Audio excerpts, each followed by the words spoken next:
por favor. Yo tenía el prejuicio con los tatuajes que tiene todo el mundo. Ah, que no, que cómo vas a tatuar, cómo te vas a tatuar, ta, ta, ta, ta. O sea, hay un prejuicio que uno lo tiene, sí, hay que aceptarlo, o que yo lo tenía, por lo menos. Entonces dije, ya, no puede ser, pues tengo que abrir mi mente y empecé a ver un montón de programas que hay, sobre todo europeos, que es Mastering y otros, donde hay artistas que hacen tatuajes ¿Sí? y el tatuaje es un arte, es un arte. Entonces cuando yo lo aprendí, lo empecé también a trabajar con mis pacientes y los tatuajes representan cosas significativas para las personas que se tatúan y tú puedes hacer una terapia súper, digamos, profunda con los tatuajes de tus pacientes. Y cuando un paciente es escuchado desde ahí, oye, ¿y ese tatuaje qué significa? ¿Qué sé yo? Oh, nunca un ¿Mm? psicólogo me había hecho esa pregunta y entras en una profundidad emocional súper importante porque lo ves, validas lo que el otro hace y tiene. Es como un consejo de lo que a mí me ha ido pasando y cómo he ido evolucionando desde un prejuicio que tenía hasta ahora hacer terapia considerando los tatuajes como un elemento significativo digamos, en lo emocional del paciente. Un aporte, ¿sí? Ujú. Eso. Muchas gracias, Pame.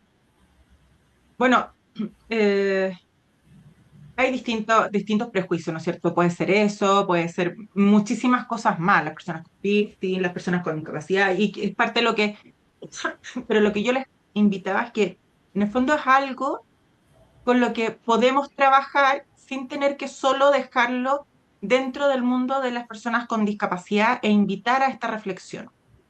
Entonces, ahí me pareció significativo el poder compartir con ustedes que, o sea, yo de verdad que lo vi este video y dije, el primero, esto es algo que se puede hacer, yo lo haría. O sea, estoy en una empresa, lo hago, voy y lo hago. El segundo video que nos habla de la fibrosis quística, que es una enfermedad que es genética y que es hereditaria y que tiene que ver con que obstruye los pulmones con mucosidad. Entonces, la fibrosis quística va deteriorando tu actividad pulmonar. Normalmente se asocia a los fumadores, no necesariamente, porque puede ser porque hayan tenido una infección maltratada. Y desde ahí se genera este debilitamiento, hay como varios factores. Pero Mm. tiene que ver con eso, porque hay que estar limpiando los pulmones y que hay un agotamiento y por lo tanto eh, no es tan fácil de desarrollar cualquier tipo de actividad. ¿Sí? Pero se cansa Entonces, harto se y cansan harto. anda más lento. Y en la invitación que nos hacen ellos desde lo que están planteando es como hoy día, ¿no es cierto?, cuando hablamos de acciones, y lo muestran desde que el empresario exitoso, ¿no es cierto?, y que no solo tiene que verse traducido un empresario exitoso en comprar acciones, sino que en hacer acciones concretas que entreguen una mayor productividad, pero también una mayor diversidad y posibilidades no sé cómo lo vieron ustedes, qué les pasó a ustedes con el video. Sí, yo lo entendí así, como acciones, lo que tú dices, acciones concretas, acciones humanas, acciones reales, no desde el dinero finalmente es un canje, ¿no?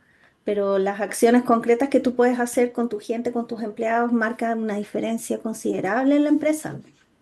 El saludarlos, el hablarles por su nombre, y acciones que no sean eh, de canje económico, ¿no? Ujú. Eso. Igual ese Ok. último era como un video dirigido como a empresarios, accionistas, no sé si generará Sí, impacto en ellos. Imagino que igual eso se estudia también, pues, ¿cuál es la estrategia para llegar a un gerente, a una jefatura? Eh, es que por eso se los mostré de distintos estilos, sí. porque esa es otra forma, porque claro, está buscando que las personas contraten, Mm, que los empresarios y empresarias estén haciendo este proceso de contratación. mm, Pero al final lo Entonces, ponían ¿mm? como un llamado algo, o sea, toda la energía que había detrás del tomar acciones era como desde el ser fuerte, de estar como en la cresta de la ola, el ser líder, casi como un Sí. verdadero líder hace esto, entonces era como muy el lenguaje de gerente, po, Empresario. Genera porque la parte como emocional y todo eso no llega a los que están en la Mm. cabeza de la productividad.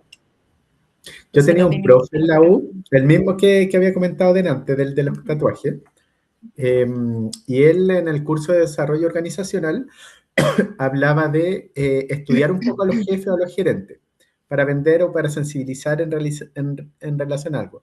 Y él tenía como un ¿Ya? estudio, hablaba como de los distintos tipos de gerentes y qué es lo que los movía.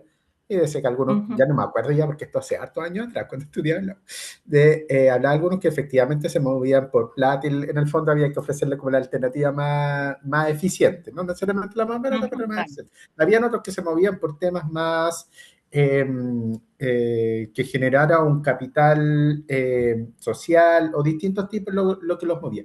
Y primero había que estudiar para ver bien cuál era la estrategia para llegar a ese gerente. Era interesante. Andrés Pucho era mi profe. Tienen que tener algún paper en relación a ello. ¿Cómo se llama? Andrés Puchó, Pucheau. Se escribe. Ah, Mm. Bueno, ok. La idea, como les digo, era poder generar nuevamente desde la lógica de la sensibilización qué acciones podemos hacer. Pero hoy día vamos a revisar, de acuerdo, ayer vimos las UCL, ¿no es cierto? Entonces, hoy día vamos a hacer un resumen de la primera UCL, que es un poco lo que estuvimos chequeando ayer. Primero, ¿no es cierto? Está que tenemos un enfoque médico asistencialista y tenemos un enfoque cuando hablamos del... que les dejé el video. ¿No es cierto?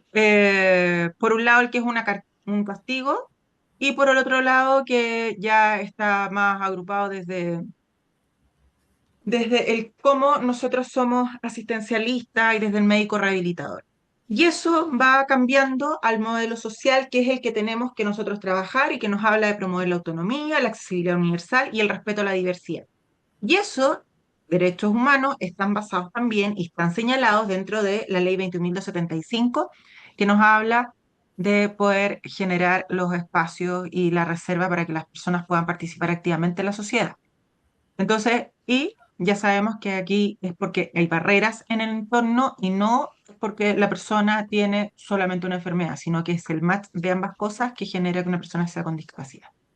Y acá los conceptos que era importante que nosotros incorporáramos, la accesibilidad universal, que tiene que ver con los entornos, las herramientas, los procesos para que puedan tener, ¿no es cierto?, tres aspectos fundamentales. Recuerden, autonomía, seguridad y comodidad. Y por otro lado, cuando hablábamos desde el diseño universal, es como yo hago estos bienes, estos servicios, y esto está en base a un arquitecto que creo que habérselo señalado, que es una persona que se traslada en silla de ruedas, un arquitecto que decidió desarrollar este concepto para que efectivamente se pusiera en práctica. Y que siempre vaya apuntando a que la mayor cantidad de personas puedan acceder a esto.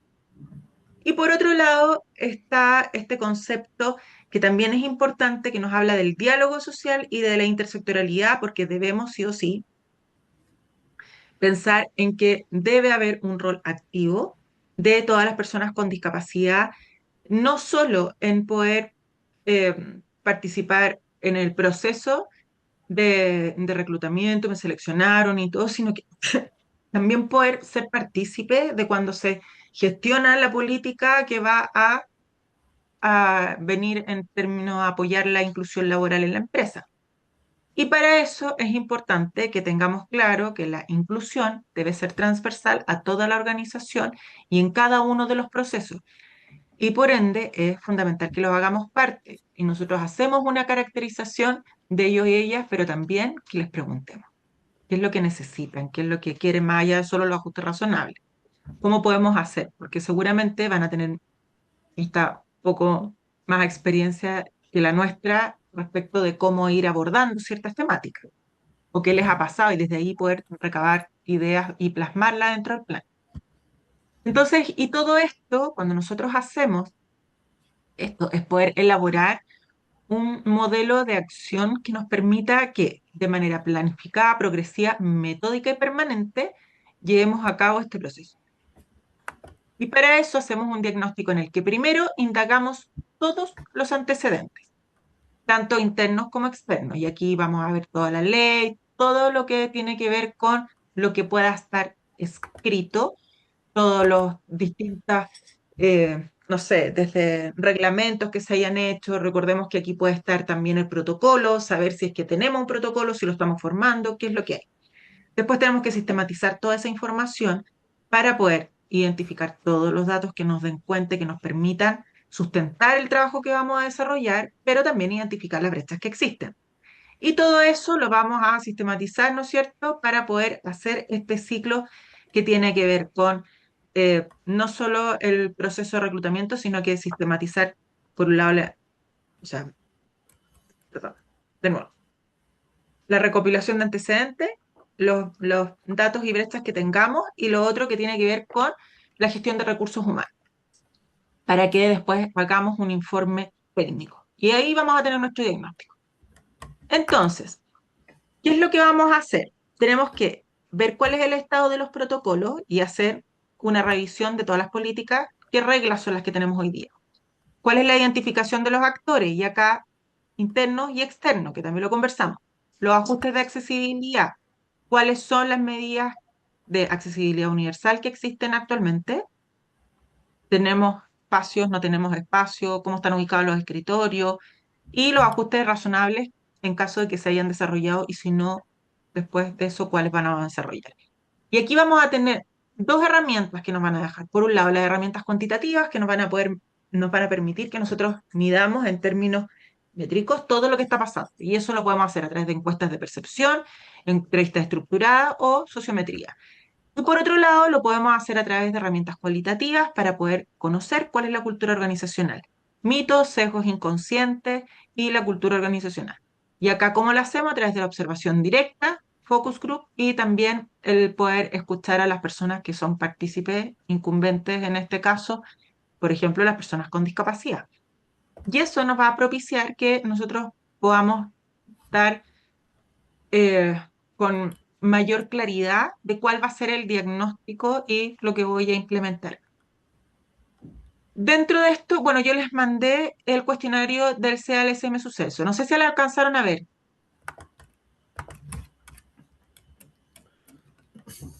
Yo no, pero lo ¿Lo vieron? conozco. Ya. Lo he visto antes. ¿Mm? Sí. Era como o sea, una presentación, como un resumen de algunas preguntas. Es que ahí están las preguntas que normalmente se hacen por las distintas categorías, por las 12. Sí. Entonces, yo les decía que desde ahí pueden recabar bastante información para que también lo utilicen como una herramienta. Por otro lado, está todo lo que tiene que ver con el diseño universal, que aquí sí están los 7 principios de Ronald Mace y que nos van a dar cuenta de que es importante que ayer Bárbara los recitó de memoria. ¿Te acuerdas, Bárbara? ¿O no era de memoria? No, lo leí de mi cuaderno. Ah, No, los dijiste, pero uno, dos, tres, cuatro, con mucha seguridad.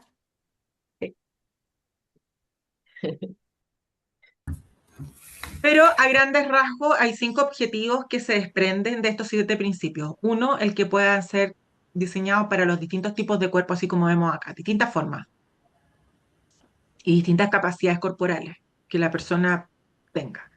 Después que sean lo más cómodo posible para poder que sean funcionales y que también nuestra percepción física pueda permitir que hagamos un buen uso de ellos.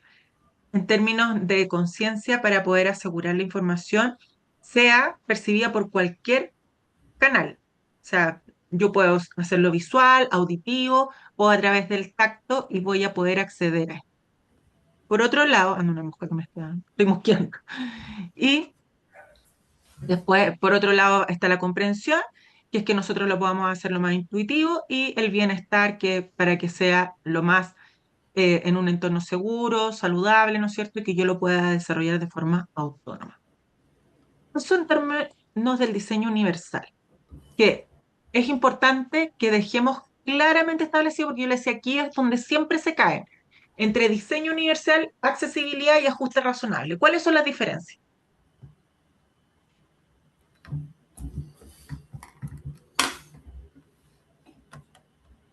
Accesibilidad, diseño universal y ajuste razonable.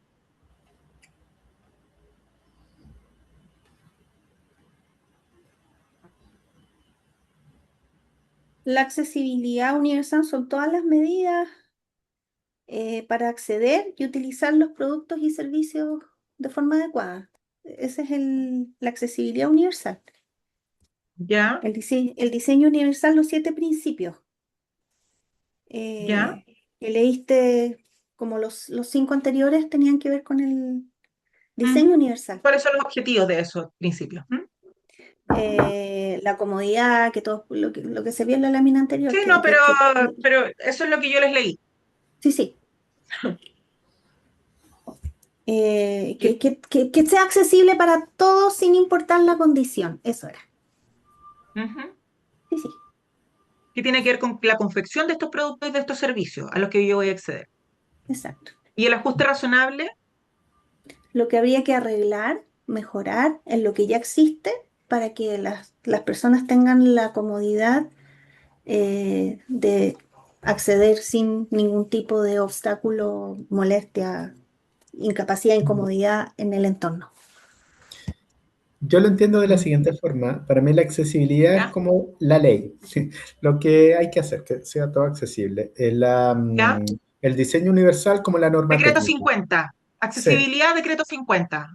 Hagamos Mm, la asociación al tiro con número. Muy ya. bien. La accesibilidad, decreto 50, el diseño universal como la norma técnica, los principios que tiene que seguir. Ujú. Y el ajuste razonable en la práctica, lo que se va ahí conversando con la empresa, con el trabajador para que como aplanar la cancha, pero en la práctica. No sé si lo Ok. entendí bien, pero sí por lo menos a mí me hace Sí, sentido. está perfecto, porque el que permite que la persona esté en igualdad de oportunidades. ¿Mm? ¿Sí? Súper bien. ¿Alguien más quiere comentar? O sea, es como decirlo de otra forma, quizás, pero como para ayudar en la Para reforzar. memoria. Sí. ¿Mm? Y la accesibilidad sería como en el fondo, como yo hago que las cosas sean alcanzables para las personas, como las personas accedan a su trabajo, lleguen como utilicen las cosas.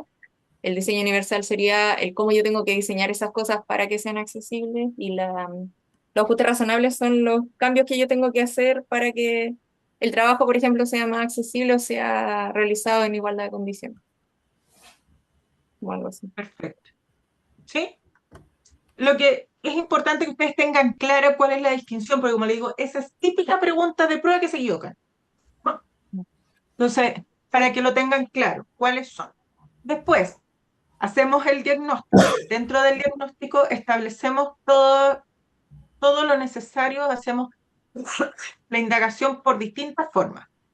Luego de que indagamos a través de las encuestas, primero hicimos una revisión documental, luego lo hicimos a través em, de poder hacer entrevistas, focus group y finalmente lo hacemos a través de la observación, viendo y estando en terreno, chequeando cómo está la accesibilidad, cómo está si hay ajustes razonables o no. Todo eso lo sistematizamos para poder saber dónde estamos. Yo les decía, cuál es nuestra línea base. Y en base a eso vamos a ver cómo tenemos que comprobar esta brecha entre la accesibilidad que nosotros percibimos y la accesibilidad real. Porque a lo mejor nosotras creemos que esto es, por aquí estamos, ¿no? Y que somos una empresa súper inclusiva. Y después nos damos cuenta que no es tan así, po. Y tenemos que tener claro el cruzar todo este diagnóstico con las exigencias de la ley. Y por otra parte, y aquí no solo la 21.275, sino que todas las leyes. Y después perfilar claramente a las personas con discapacidad y cuáles son sus necesidades. Todo eso tiene que estar focalizado. Y después vamos a utilizar entonces, y podemos utilizar esto, es una sugerencia que nosotros hacemos, que puedan hacer un análisis FODA y a partir de eso construir una visión de cómo debiera ser nuestra inclusión. ¿Sí? Entonces, después lo que vamos a hacer es sistematizar los procesos de recursos humanos. El reclutamiento. Las ofertas están publicadas en formato accesible, se atrae talento diverso sin sesgos. En la selección se evalúa por competencias reales, se derriban mitos durante las entrevistas. Después, en la contratación y el ingreso, se realiza una inducción adecuada, charlas de concientización para el equipo, se aplican los ajustes razonables. Y después, la permanencia, existen garantías para el desarrollo de carrera y promoción sin discriminación salarial. Estamos viendo contenidos que ya hemos revisado, pero lo estamos viendo desde otra forma, lo estamos viendo por UCL, para que ustedes puedan no solo reforzar, sino que ir complementando la información y, bueno, yo trato de que le demos distintas vueltas y así podamos incorporar toda esta información porque es harta. Entonces, cuando pensemos en sistematizar los procesos de recursos humanos, tenemos que considerar estos 4 aspectos que son fundamentales para poder ver si efectivamente se está llevando a cabo adecuadamente la inclusión laboral de personas con discapacidad. Después, el análisis de puesto de trabajo, que de acuerdo a lo que nos dice Pereda Marín, es el proceso para obtener información relevante para el óptimo desempeño, seguridad, satisfacción y comodidad. Y esto requiere que nosotros tengamos claro desde el rol, y esta imagen no sé si les permite como visualizar con mayor claridad lo que hemos conversado, desde la capa organizacional, ¿no es cierto? ¿Cuáles son las tareas que va a desempeñar? ¿Cuáles son los tiempos de descanso? Todo lo que es lo formal, los antecedentes formales, la interacción con el entorno. Después tenemos todo lo que puede hacer respecto de cómo nosotros vamos a hacer los ajustes razonables, todo lo que esté relacionado con la persona y después toda la capa física en torno a esta y por lo tanto las rutas de acceso, la cadena de accesibilidad, recordemos que hablamos de la cadena de accesibilidad, si se cumple con, ¿qué es lo que nos decía el decreto 50? ¿No han visto el decreto 50? ¿Sí?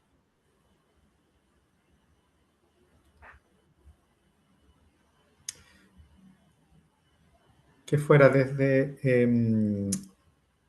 el llegar al trabajo en el espacio mismo una vez que se llega a la empresa hasta llegar hasta el puesto de trabajo y también otras instalaciones, casinos, baños, etcétera, y también la normativa para dentro del mismo puesto de trabajo.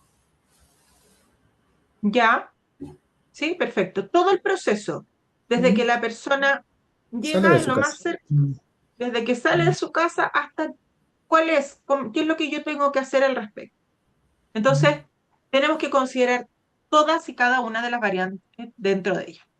Después tenemos que construir un informe que sea entregable. ¿Qué es lo que vamos a incorporar ahí? Por supuesto que vamos a hacer una introducción y un contexto en el que vamos a poner la identificación y el alcance del objeto de estudio. Es un informe. Después, ¿cuáles son los indicadores que levantamos? ¿A qué conclusiones llegamos? En términos del mapeo de los datos cuantitativos y los cualitativos que recabamos. Por otro lado, el desarrollo técnico, la evaluación detallada de la cultura organizacional, el análisis de puesto de trabajo y el estado de la accesibilidad, tanto física como tecnológica, porque recordemos que vimos 3 formas de accesibilidad. ¿Cuáles eran?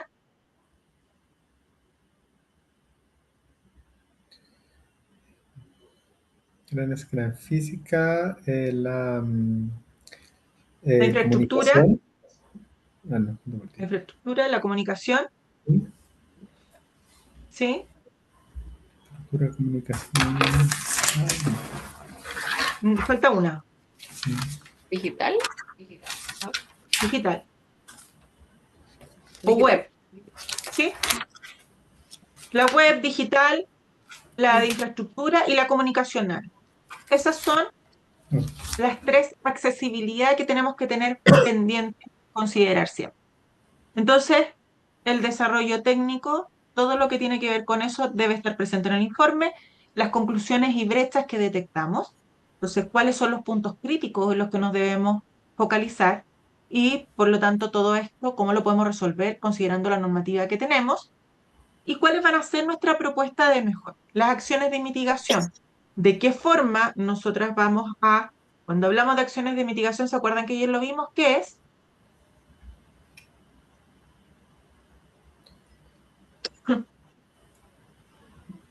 O sea, es todo lo que ayuda a reducir la exclusión, como la Ujú. cooperación, las capacitaciones, sensibilizaciones, no sé, etcétera.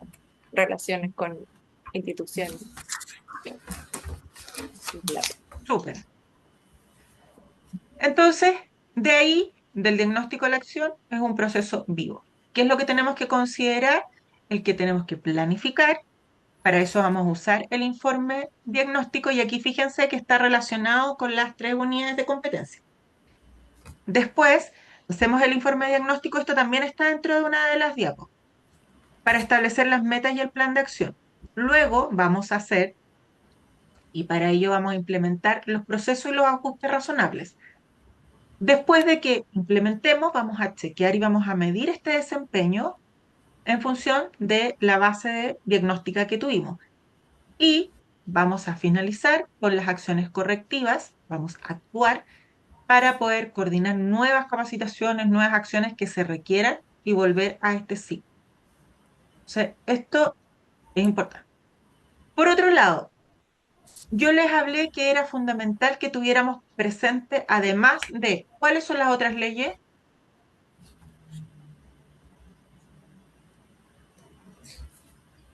20 ¿Cuáles son las leyes mil, clave? 20.422 de igualdad, Ya, de eliminar de la igualdad de oportunidades, discriminación. sí. Sí, sí. La Ujú. 21.275 de la gestión en inclusión. Del gestor o gestora de inclusión. Sí, sí. Em, Pero 15. eso, O sea, la esta que era 015, la inclusión de las 100 personas. 20.000. Eso, No, perdón, sorry, para mí. Iba a decir lo mismo que tú. La perdón, 21.000, perdón. Sí. 015 era de la inclusión el 1%, la 21.275 del gestor de inclusión y la 20.422 es de igualdad de oportunidades. 22.422. No, 20. 20. 20.422. 20.422. Sí. Sí. Ah, lo tenía anotado. Ya, pues. Está la 21.690 también, que es la pensión. Pues no sé Sí, si se ocupa. acá la 21.000, bueno, tenemos, Ah, aquí está, pues, obvio. Perdón, perdón. La esta viene a actualización. ser una actualización, pero esta, recordemos que la cuota del 2% todavía no aplica, porque para poder lograr la cuota del 2%, ¿qué es lo que tenía que pasar? ¿Se acuerdan? ¿Lo vimos o no lo vimos? Mm. No me acuerdo. No me acuerdo. Tiene que llegar que el 80% de las empresas y organismos públicos de nuestro país hayan cumplido con la cuota del 1% para que se aplique el aumento de la cuota del 2%. Quizás por eso están tan lentos. Se están dando tiempo. No les conviene. Entonces, hoy día resulta complejo, todavía no hay esta reserva del 2%.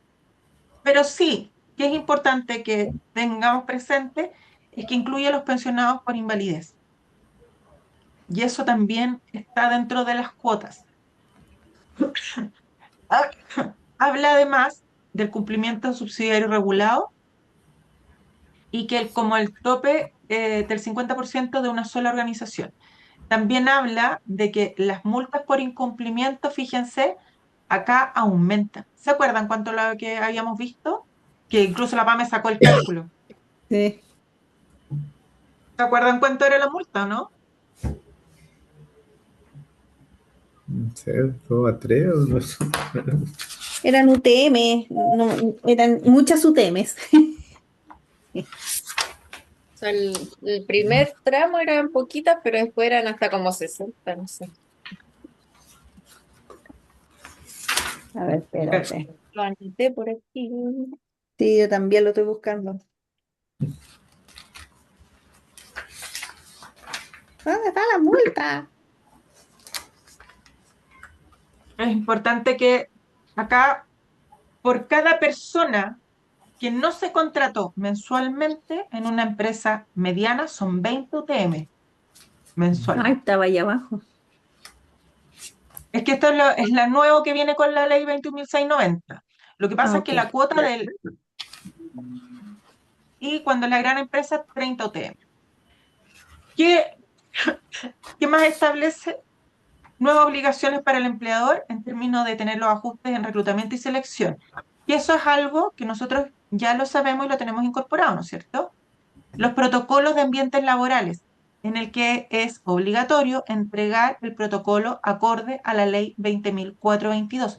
Debemos tener este protocolo de ambientes laborales. Y lo otro es que tiene que haber dentro del sector público un gestor o gestora de inclusión.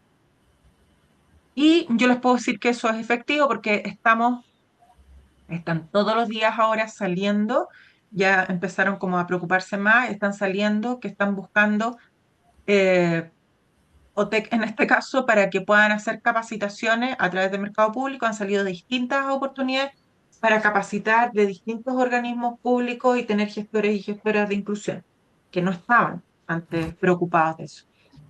Pero también yo les decía que otra de la que es importante que ustedes conozcan es la guía del decreto 44. ¿Y qué nos dice? No sé si esta la conocían, No. ¿no? Tamara, ¿tú tampoco? Tampoco. Me suena un poco, según yo sí lo he visto, pero no me acuerdo. En algún momento lo escuché. Sí, sí o sí. ¿Qué es? Ni Ya. idea. ¿Qué es importante que tengamos presente acá? Que dentro de lo que, ¿qué es lo que nos dice esto? Que este es un reglamento que es para poder garantizar los entornos de trabajo seguros, saludables y con enfoque de género. Eso es lo que establece el decreto 44, que es del año 2024. Y esto viene a actualizar y eliminar los decretos 40 y 54, porque aquí se incorpora esta gestión más preventiva y porque además está el enfoque de género y hay una mejora continua. Entonces, ¿qué es lo que pide y qué herramientas son las que establece como estrategias para poder tener una gestión preventiva? El que existe una matriz de riesgo obligatoria. Entonces, que permita identificar los riesgos. Y para eso, ¿y cuáles son por evaluar los riesgos por puesto? Entonces, se fijan que aquí hace sentido que también nosotros tenemos que tener claridad de cómo es el análisis de puesto de trabajo, porque debo saber cuáles son los riesgos que tiene ese puesto. Después, considera el enfoque de género integral, bueno, y la matriz y el cuestionario del CALSM suceso, porque también nos permite que nosotros podamos recabar estos riesgos psicolaborales. Después tenemos que incorporar el enfoque de género integral y esto implica que la prevención tiene que considerar las diferencias biológicas y sociales que son adecuadas y efectivas, pero también considera una capacitación bienal de 8 horas y que eso tiene que ser renovable cada 2 años como máximo. O sea, sí o sí tengo que estar capacitando a la gente. ¿Cómo se estructura esto? Hay tres formas. Uno, a través de los comités paritarios y que son obligatorios en todas las empresas que tienen más de 25 trabajadores. Y por otro lado, bueno, y que son los encargados de vigilar, asesorar preventivamente. Tamara, ¿en tu empresa tienen comité paritario? De hecho, eso iba a decir, ya, algo, ya sé por qué me acordé. Esto lo hablé hace poco en mi trabajo y sí, de hecho empezó ahora, están las votaciones del comité paritario, entonces por eso me hizo ahí sentido y ya la otra semana va a quedar designado.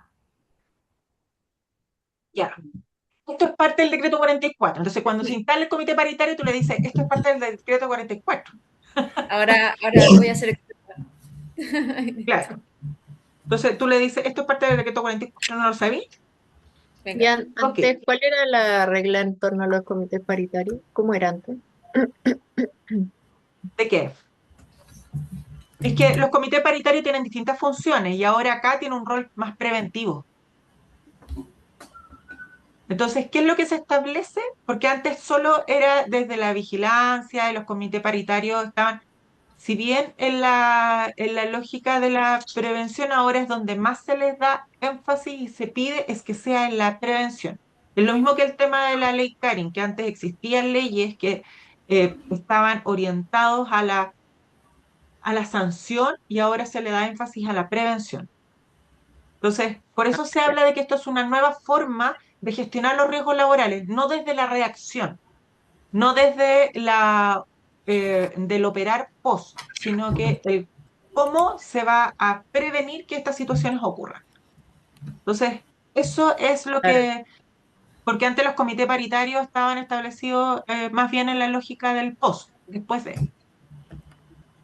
Después están departamentos de prevención, que son exigibles en entidades con más de 100 trabajadores y dirigidos por expertos o profesionales. Entonces, debe haber un prevencionista de riesgo o su efecto a través de la Mutual, la Asociación Chilena, etcétera. Y tiene que haber además, en el caso de cuando son 10 o 25 personas en faenas, tiene que haber un delegado de seguridad y de salud. Ahora, fíjense que acá, ¿cuáles son las categorías del experto que tienen que tener? Cuando son de 100 a 150, la categoría de quienes son expertos es de técnico o profesional. Cuando son de 151 o más personas, tiene que ser profesional y lo mismo que de 100, cuando son, claro, cuando son más de 151, porque dice 101, pero no, son más de 201 personas, debe tener en la categoría de profesional. O sea, siempre debe haber una persona experta en esta gestión. Y por otro lado tenemos el decreto 50. Y este es un torpedo para que el decreto 50 está cargado completo para que ustedes lo lean. Pero este es un torpedo que lo resume. Entonces, la guía de accesibilidad universal nos dice que la ruta, el ancho debe ser el continuo de 1,20 m. La línea tiene que ser de 1,20 m, el ancho debe ser de 90 centímetros para que pueda pasar una silla de ruedas. Las rampas tienen que tener una pendiente de 8%. Acá dice máxima de un 12%. Eso cuando, pero se supone que el ideal y lo que establecen es más bien el 8%, porque si lo hacemos en este caso es porque tiene una extensión más, entonces por eso es que se hace esta elevación. El ancho mínimo se establece acá de 1,20 m. Tenemos que tener las huellas podotáctiles, que cuando eran los puntitos era ¿para qué? Para advertir un Para que pase cruce qué. o un final Para que se detengan, que viene un peligro. Mm. Ujú. de- Y cuando son las líneas continuas, Que pueden seguir Ahí va el sin camino. siga el camino amarillo. queda el camino amarillo. Por otro lado, tiene que haber espacios reservados no sé si se han fijado ahora cuando ustedes van a algún espacio público, tienen que haber espacios reservados para personas con discapacidad y hay asientos que están demarcados distintos. Sí. ¿Sí? ¿Se han fijado?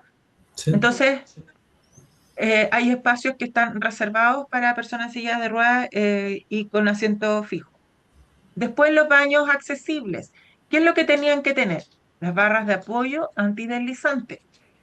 Y por otro lado, cuando hablamos de los estacionamientos exclusivos, los estacionamientos tienen que tener esta franja de circulación y deben tener además este, Como el logo. este espacio lateral de 1,10 m. Mm. ¿Sí? Acá.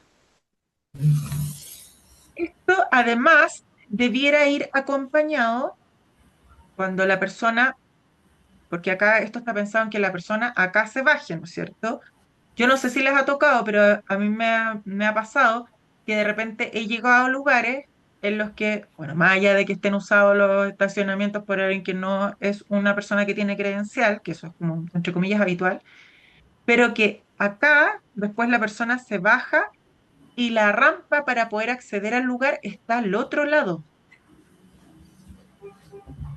Entonces, ese es absurdo porque ¿cuál es la idea? Que si yo me bajo del auto pueda tener la rampa acá y pueda acceder por la vereda, no que tenga que bajarme a la calle y recorrer todo el otro espacio. Me ha pasado en particular en estaciones de servicio. No sé si han visto, pero fíjense con eso.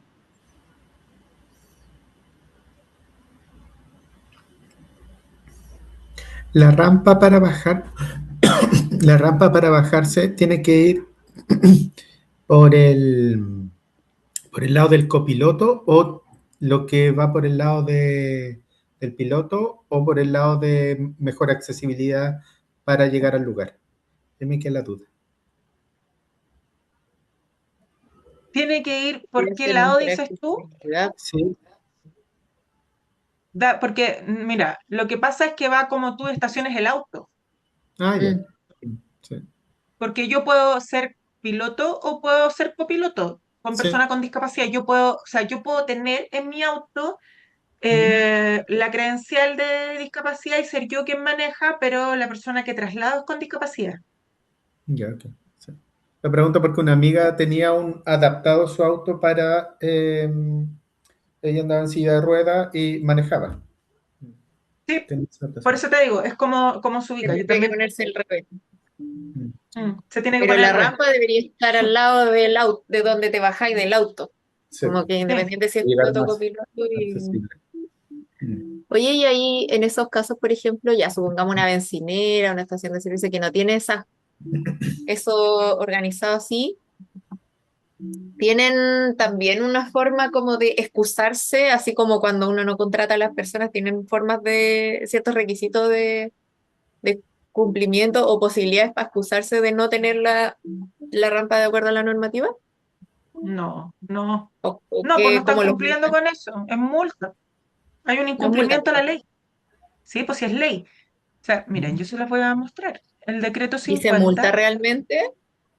Es que yo te diría que hay poco de eso. Quiero, Mm. acá les tengo. Porque no sé, como si le sale más barato pagar la multa que hacer los cambios estructurales, quizás pagan la multa. Ujú. Sí, Pero no sé.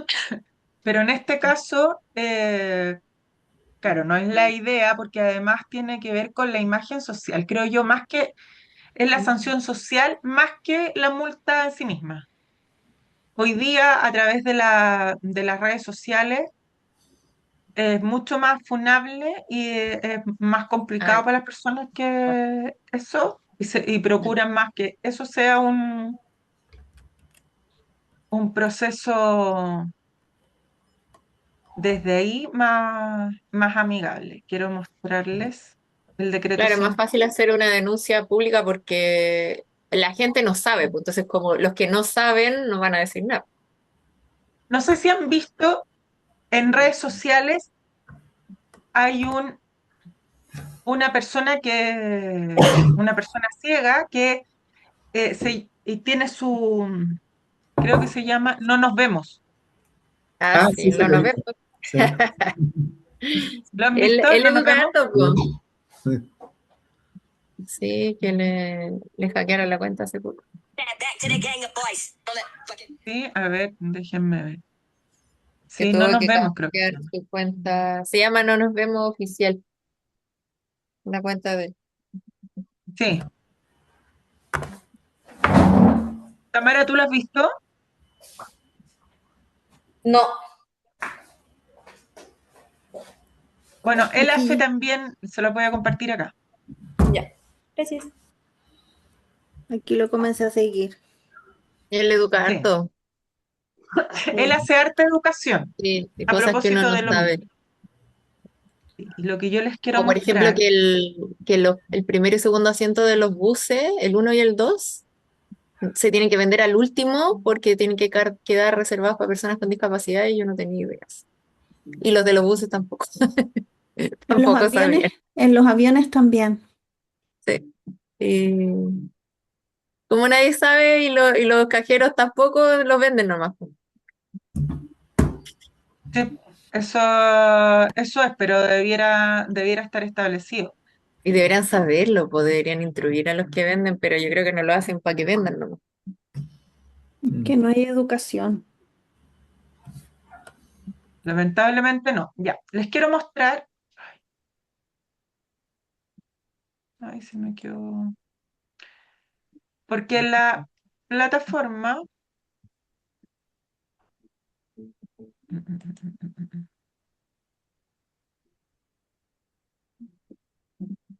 Están Las plataformas que venden pasaje online, todas venden el primero y el segundo, así. en la No plataforma. están, perdón, no está en el algoritmo. No, pues, los venden. Si ustedes se fijan, está la ley 20.422, la 21.275, la 21.015. Están estas guías que yo les recomiendo que las vean. Ojo, no necesitan leer todo, pero sí a ustedes es importante que le echen un vistazo para que tengan claro qué es lo que establece más allá de lo que nosotros hemos conversado. Está la Convención de los Derechos con Discapacidad, está cómo ver el tema de la credencial, cómo hacer el tema del reglamento. Bueno, todo lo que les puede servir, pero quiero ver. eh, eh, eh, eh, eh, ya.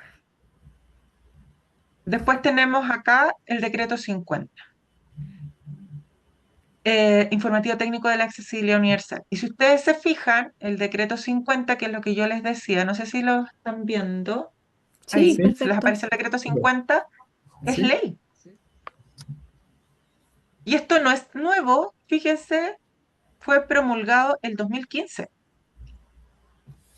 Entonces, en el marco de la ley 20.422, ¿y qué establece que nosotros tenemos que tener? Bueno, de partida está el concepto de accesibilidad universal, está el concepto de diseño universal, de huella podotáctil, que son conceptos que ya hemos visto, la ruta accesible, que también lo hemos visto. Bueno, el símbolo de la CIA, que esto dice, bueno, es de la silla de ruedas en blanco y fondo, esto ya se cambió el sello internacional. Esto está pensado en que es del 2015. O sea, para que esto no lo tomen en cuenta. Eso no va. Pero sí también nos habla de la rampa, de las condiciones. Entonces, yo les invito a que ustedes descarguen la ley, que si se fijan tampoco es tan larga, nos habla aquí de los anchos, ¿no es cierto? De la detección y cuando la vereda abarque todas las aceras, su ancho sea inferior al de nivel entre estas, será salvado rebajando toda la vereda mediante rampas para alcanzar el nivel de la calzada. Entonces, sale cada uno de estos. Revísenlo porque es necesario que tengan presente los bancos, los escaños, cómo tienen que ser de 0,5, de 0,90 y de 1,20 m para que transite una silla de ruedas. Recordemos que, miren, los módulos no pueden ser a más de 1,20 m, que eso también lo vimos dentro de la oficina, ¿no es cierto? No puede ser de más de 1,20 m. ¿Qué más? Los paraderos no pueden obstaculizar la ruta accesible. O sea, perdón, pero hemos visto aberraciones en los paraderos, no sé si les ha tocado, Sí, claro, sí. Mm. Sí. que están incluso algunos puestos para el otro lado, es como, ¿de qué estamos hablando? Eh, bueno, los postes de alumbrado público también lo indica. Ta, ta, ta, ta, ta, ta. Conectados los juegos infantiles a ruta accesible, los baños públicos, cómo tienen que ser. Entonces, como les digo, no es tan larga, es 21 páginas. Léala, subráyela y lo podemos conversar. Pero además, yo les hice, quiero ver, un videíto resumen no se los grabé yo. Le pedí a la IA que me ayudara. Y les hice que esto no sé si se los puedo, porque no soy tan ducha con esto, pero sí me parece que es una buena herramienta que les quiero compartir.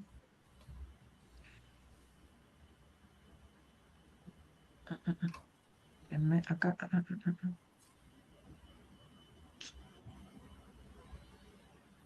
Acá está. Hay dos cosas. Uno, que esto no sé cómo me los voy a arreglar para compartírselas, si no las voy a traspasar completa, pero quiero mostrarles esto que me gustó mucho. Uno tiene que usar la tecnología. Si está el servicio nuestro, entonces quiero mostrarles acá. Mire, porque esto lo encontré súper chulo. Nos habla, es todo el resumen. Entonces, acá está, eh, pero,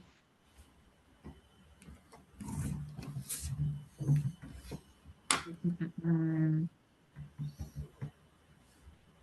ya. Inclusión laboral de personas con discapacidad. Y esto nos dice que qué tenemos que hacer. Tenemos que coordinar y diseñar el plan, hacer planificación de la implementación, gestión de las personas, capacitación organizacional para eso, detección de necesidades y hacer un monitoreo. Entonces, cuando nosotros hablamos de la coordinación y diseño del plan, hablamos del diagnóstico inicial y esto implica que yo tengo que hacer un análisis FODA, hacer un levantamiento de la cultura organizacional, la opinión de los incumbentes de los líderes. En el diagnóstico, más que el análisis FODA, que por supuesto nos sirve, el hacer la revisión documental y el levantamiento de toda la cultura. Después, tenemos que también tener claro cuáles son la visión y los objetivos, a partir de cuál es la visión y los objetivos estratégicos, porque lo tenemos que siempre alinear a los objetivos estratégicos. Si no alineamos a los objetivos estratégicos y no lo alineamos a la visión de la empresa, no les va a hacer sentido. Entonces, tenemos que alinearlo con eso. Entonces, siempre piensen en los objetivos estratégicos de la organización. Después acá también nos dice que tenemos que ver todo lo que tiene que ver con la accesibilidad universal. Y esto que incluye el análisis de puesto de trabajo, el entorno físico y el transporte, la accesibilidad web y comunicación. Entonces, yo acá, no, está ahí, llegaste ahí. Ay, ¿cómo? Ay, se me perdió ahora. Basta. Es que aquí está desplegado completo. Después, en la planificación están los ajustes razonables y los ajustes razonables. mm, Dentro de los ajustes razonables, las adecuaciones físicas y ambientales, los servicios de apoyo y las medidas de mitigación. Cuando hagamos la planificación de la implementación, entonces tenemos que considerar los ajustes, las coordinaciones de apoyo, que son tanto internos como los equipos, externos, redes, Senada y Mil. Después, cómo esto lo vamos a hacer con la validación jurídica, el reglamento interno y el cumplimiento de la ley 21.015 y el 21.275. Después nos dice que respecto de la gestión de personas y la intervención tenemos que considerar el reclutamiento y selección, la inducción y capacitación y la evaluación funcional. Y esto implica que cuando hacemos reclutamiento y selección, las ofertas laborales que sean inclusivas, las entrevistas por competencia y las pruebas de selección que sean flexibles. Entonces, ahí se ve mejor. Tenemos acá que en inducción y capacitación podemos hacer charlas de concientización al equipo, una formación técnica adaptada y uso de tecnologías de apoyo. Y en la evaluación funcional, el perfil funcional del usuario y el match de compatibilidad que lo hacemos con el análisis de puesto de trabajo. Después, cuando hacemos la capacitación organizacional, tenemos que hacer la detección de necesidades de capacitación y esto a nivel tanto organizacional como recursos humanos y establecer las tareas. Y esto podemos hacerlo con financiamiento CENSA a través de franquicias tributarias. Después, cuando vamos a hacer el monitoreo y vamos a ver si esto es sostenible, tenemos que tener indicadores de gestión, los KPI, el seguimiento laboral, cuál es la tasa de retención, el nivel de satisfacción y cumplimiento de la cuota legal. Y esto es todo lo que hemos visto. Y en el seguimiento laboral tenemos que considerar la evaluación de desempeño adaptada, el desarrollo de carrera y promoción y la prevención de riesgos inclusiva. A mí me gustó harto este cuadrito, pero no logré, no sé cómo, no sé si alguien se maneja con el N, pero no logré, cuando lo descargué, no me gustó mucho cómo quedó. Pero yo creo que lo voy a traspasar porque les queda más claro así. Aquí está completo. Sí, está súper útil, súper útil. Quizás en una planilla Excel podría funcionar también. No, yo creo que en un Canva, Una, pero una Sí, también. descargable. Eh, ¿cómo? Está súper bueno, igual. Sí, Es que está está bueno bueno. porque se despliega con toda la información que para que a ustedes les Ah, sirva también para estudiar después. sí. Porque a mí me gustó Bueno, hay harto ¿Mm? hay una herramienta gratuita, pero habría que fabricarlo, que se llama Google.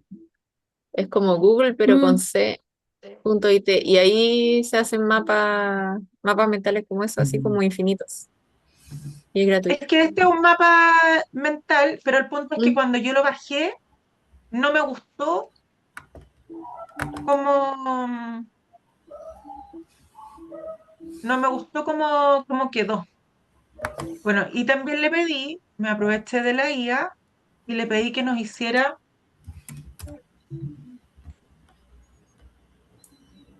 este video que es el manual del gestor. Bienvenidos. Lo que vamos a ver es una guía estratégica, ¿Escucha? una especie de hoja de ruta pensada para quienes se están formando para liderar la inclusión laboral en el futuro. ¿Se escucha o no? Vamos a sentar las bases de lo que será su día a día profesional. ¿O Pues está muy venga, despacio? vamos a empezar por el ¿no? principio, por lo Perfecto. más importante. Es fundamental entender que este trabajo tiene un propósito de fondo. La inclusión no es una simple política de empresa, es un derecho humano. Y esta cita de la ONU, la verdad, es que lo deja clarísimo.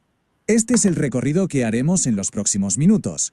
Un camino en 5 etapas. Vamos a empezar por los fundamentos y acabaremos viendo cómo se puede crear una cultura de inclusión que de verdad se mantenga en el tiempo. Bueno, pues entremos en materia. Lo primero es establecer el por qué. ¿Por qué existe la figura del gestor de inclusión? Y la respuesta, ya lo avanzamos, va mucho más allá de simplemente cumplir con la ley. A ver, la idea clave aquí es muy sencilla. Igualdad de oportunidades. El trabajo debe ser una herramienta para la autonomía, la independencia y la inclusión social para todo el mundo, sin ninguna excepción. Este es el cimiento sobre el que se construye todo lo demás. Vale, ahora pasemos a la parte de la estrategia. Hay que tener algo muy claro. Un buen plan, sea del tipo que sea, siempre empieza con una evaluación honesta, con los pies en la tierra de la situación actual. La base de todo buen diagnóstico es responder a 3 preguntas críticas. La primera, y quizá la más importante por la sinceridad que requiere, es esta. ¿Dónde estamos ahora mismo como organización en materia de inclusión? Una vez que tenemos esa foto, esa radiografía de la realidad, toca mirar hacia adelante. La segunda pregunta es, ¿a dónde queremos llegar?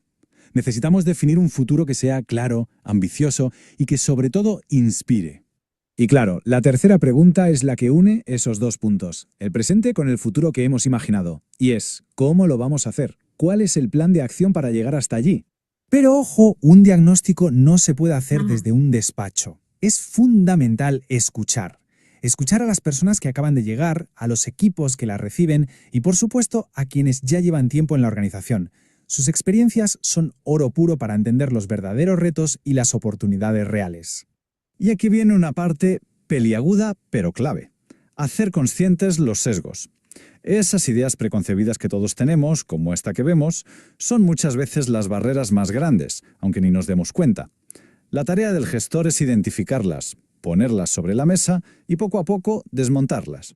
Con un diagnóstico sólido sobre la mesa, el gestor de inclusión ya tiene las herramientas para poder articular una visión que de verdad convenza y a partir de ahí construir un plan de acción bien detallado. La visión al final es como nuestro faro, ¿no? Es esa estrella polar que guía a toda la organización y que hace que todos los esfuerzos remen en la misma dirección. Sin una visión clara es muy fácil que cada uno vaya por su lado. Y el plan de acción es, digamos, el mapa que nos lleva a ese destino. Y para que funcione, para que sea útil, necesita tener estas 5 partes bien definidas. Cada una de ellas es una pieza indispensable del puzzle, no puede faltar ninguna. Bueno, y ahora llega el momento de la verdad, la implementación. Aquí es donde el rol del gestor de inclusión pasa de la teoría a la práctica, de ser estratega a ser quien orquesta todo el cambio. En Chile, la Ley 21015 nos da un punto de partida legal muy claro. Las empresas de 100 o más trabajadores deben tener como mínimo un 1% de personas con discapacidad en su plantilla. Ese es el suelo legal. Pero, claro, el objetivo de un buen gestor es ir mucho más allá. Aquí lo vemos muy bien. Una cosa es cumplir con la obligación y otra muy distinta es generar un cambio cultural. La columna de la izquierda es, bueno, cumplir el expediente. La de la derecha es transformar de verdad la empresa. La pregunta es, ¿dónde queremos estar? Y es que el rol del gestor de inclusión no es el de un administrativo que rellena casillas, no, es un agente de cambio. Su trabajo es promover, facilitar y conseguir que la inclusión sea algo del día a día, algo real y tangible en cada decisión. Y llegamos al último punto, que es, en mi opinión, lo que hace que todo esto funcione a largo plazo, el liderazgo. Sin un liderazgo inclusivo que lo defiende en todos los niveles, cualquier esfuerzo se puede quedar en nada. Un líder inclusivo no es solo el que dice las cosas correctas, sino el que hace esto, el que se compromete de verdad, el que inspira a los demás, el que valora a cada persona. Su ejemplo, al final, es la herramienta más potente que tenemos. ¿Y cómo conseguimos que todo esto no sea flor de un día? Pues la clave es que la inclusión se meta, por así decirlo, en el ADN de la organización, a través de formación, de sensibilización, de comunicación constante, hasta que se convierta en algo natural, que sale solo.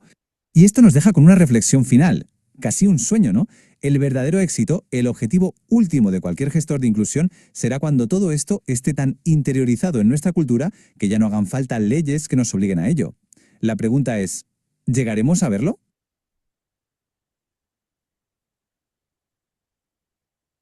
Ok, este es un video resumen de los contenidos que hemos revisado hasta ahora. Oye, qué genial la IA. Por eso le decía, es español, pero porque no sé cómo cambiarle la voz. Pero se los voy a agregar porque dije, bueno, como la idea es que vayamos sintetizando estos conceptos que hemos venido trabajando y hacerlo de formas distintas. Así que ya voy a ocupar la IA para que nos vaya acompañando en este proceso. Entonces, de la unidad de competencia de lo que es el diagnóstico, que es la primera UCL. ¿Dudas?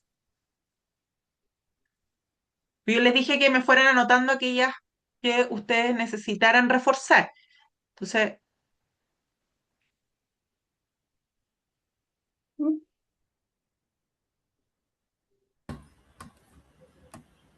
¿alguna inquietud al respecto? ¿Ninguna? ¿No? Ya. Yo igual, honestamente, siento que necesito repasar algunas cosas ahí, pero de la plataforma. Ya. De todas formas, avísenme, porque así como lo hicimos ahora, hacemos o sea, yo vi que de qué forma, porque a veces, claro, yo les puedo explicar y trato de que buscar los distintos ángulos, pero dije, bueno, es importante como tener también distintas visiones y qué es lo que se requiere reforzar en cada uno de ellos. Entonces, podemos trabajar en otras áreas, pero la próxima clase, lo que vamos a ver el día lunes, es que vamos a hacer ejercicios del decreto 50 para que lo tengan más presente. Y lo otro es que vamos a ver el modelo estrella de intermediación laboral, que ese es exclusivo para personas con discapacidad, está pensado para eso. Sí, yo creo que ninguna puede que lo maneje en detalle. Sí, vamos a trabajar en eso también. Son esas dos cosas que me interesa en base a lo que hemos conversado, que creo que pudiesen estar como más debilitados o que a lo mejor no lo conozcan tanto. Porque esto, como les digo, es la primera unidad y vamos a hacer después también un repaso de la segunda y la tercera para que después hagamos el ensayo las dos últimas clases. ¿Ya? Entonces, la próxima clase vamos a ver la segunda UCL resumida y vamos a ver estos aspectos que les señalé.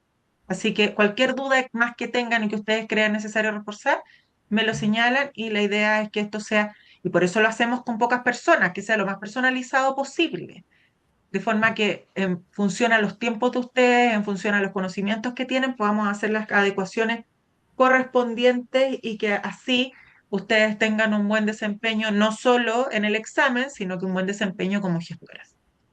Así que eso, sin más, les deseo un excelente fin de semana, que disfruten, que lo pasen muy bien, que descansen y nos estaremos viendo el día lunes. Un abrazo. Gracias por... Chao. Muy bien. Ah, pregunta. Dime. Se fue la profe.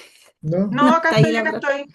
Oye, nada, es que esta cosa de que se va a eliminar el decreto, o sea, que probablemente se va a eliminar el CENSE,